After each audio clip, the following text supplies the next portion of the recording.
매일 새로운 건강상식, 건강 꿀팁. 오늘 영상은 정말 중요한 내용을 담고 있기 때문에 구독자 여러분들께서 꼭 끝까지 봐주셨으면 좋겠습니다.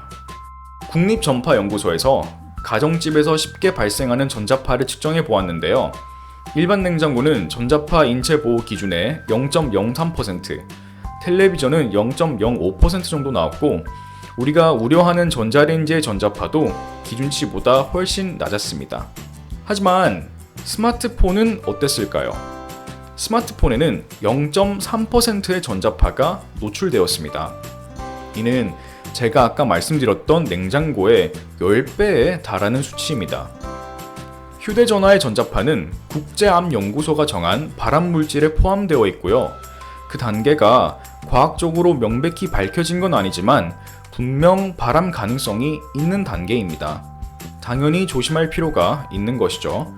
2019년 6월 휴대전화를 장시간 이용한 끝에 뇌 종양에 걸려 끝내 안타깝게 숨진 한 통신업체 직원에 대해서 근로복지공단이 산업재해를 인정하였듯이 스마트폰의 전자파와 우리 건강 사이에는 연관성이 있는 것으로 밝혀졌습니다. 그렇다면 몸에 좋지 않다는 휴대전화의 전자파는 어떻게 줄일 수가 있을까요? 저도 자료조사를 하면서 굉장히 신기했는데요. 휴대전화 전자파 영향을 덜 받으려면 밀폐된 엘리베이터나 지하철에서는 통화를 피하는 것이 좋다는 연구 결과가 나왔습니다. 연구가 조금 복잡했는데 제가 최대한 쉽게 설명해 보도록 하겠습니다. 휴대폰 전자파를 줄이는 첫 번째 꿀팁. 우리가 일반적으로 통화할 때 발생하는 전자파가 100이라고 가정을 한다면 통화 연결 중에 발생하는 전자파는 400이 나왔습니다. 즉, 상대방에게 전화를 걸고 상대방이 전화를 받을 때까지 기다리는 동안에는 전자파가 4배가 나온다는 말입니다.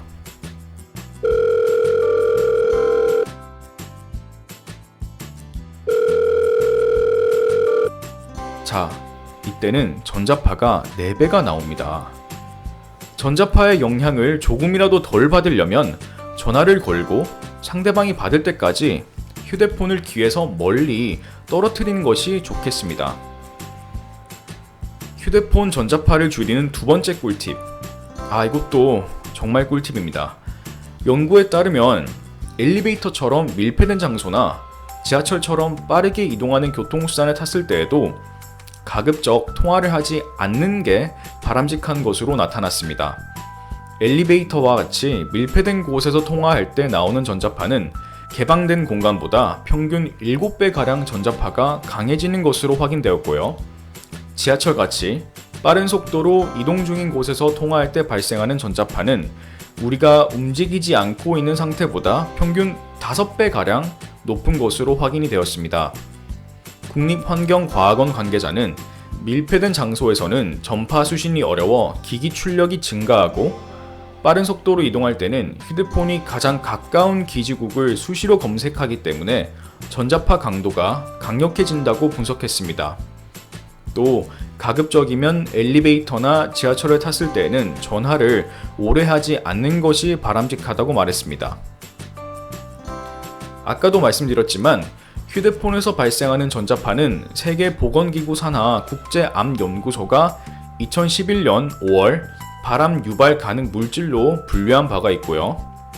국제암연구소는 매일 30분씩 10년 이상 휴대전화를 장기간 사용한 사람은 뇌 종양 발생 가능성이 짧게 이용한 사람보다 40% 이상 증가할 수 있다고 발표했습니다.